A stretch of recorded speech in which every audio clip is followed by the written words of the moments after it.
2號年份尾數嘅人喺呢個月份裏邊咧，就係出現反覆啦，即係好多阻障啦。你會發覺咧，好多嘢咧好似擋住你，硬係就唔係咁順嘅，就會壓力倍增，情緒啊各方面咧就比較焦躁不安啦，同埋憂慮多啦。咁因為你係會害怕出錯，咁所以就頻繁而先至做錯嘢嘅，亦都會自己擋住咗自己，就好似進同退都兩難。咁喺職場上嘅人際關係咧，就小心是非啦、誤會啦，即係一啲叫口舌嘢係會比較多嘅。留意翻本身你嘅説話態度同埋表達方式。有啲人咧係會覺得你好似我都唔知你講乜，即係或者叫做係你明明唔係咁嘅意思，但係有啲人就係誤會咗。講者無心，聽者有意。呢個月份咧就要小心講嘢啲。咁我會建議咧就係喺呢個月咧，你寧願做嘢方面啦，講嘢嘅時候你講得清楚啲，即係唔好估人哋啊得㗎啦，你明㗎啦，即係咁樣。寧願清楚，甚至乎寫低俾翻人哋咁嗰啲。財運方面就賺錢嘅慾望雖則好強烈啦，但係實質咧就唔容易落袋嘅，甚至乎係破財風險比較高。咁如果同人投資啦、合作啊，容易有訴訟嘅，即係容易有會鬧交。咁所以如果即係上個月啦，即係或者係前幾個月啦，已經同一啲叫拍檔啊、朋友啊、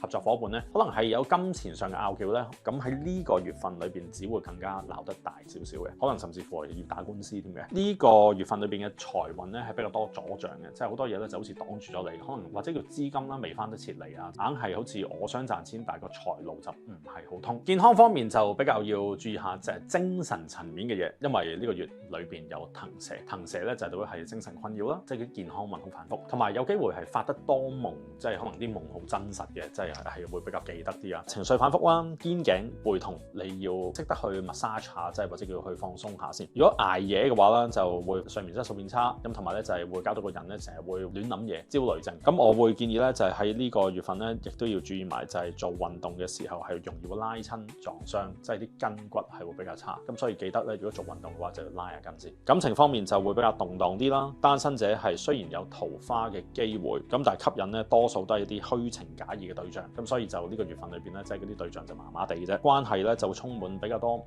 確定嘅發展性。我會覺得喺呢個月份裏邊咧，男士遇到一啲外在好吸引嘅女士啦，即係可能係蛇腰女人啊，好有吸引力嘅女士咧，你發覺咧你同佢個關係咧，即係追下就好反覆嘅，即係可能係會好似唔知追下就我已經唔知道點追啦，你自己唔夠膽繼續去試，係可以拖長嚟去做嘅，即係如果單身嘅話唔好咁心急。咁至於有另一半嘅人咧，喺呢個月份裏邊就鬧交比較多，即係可能你工作上面好多係擔憂啦，但係翻屋企咁咪又鬧一餐，咁所以就心境保持平和就 OK 啦。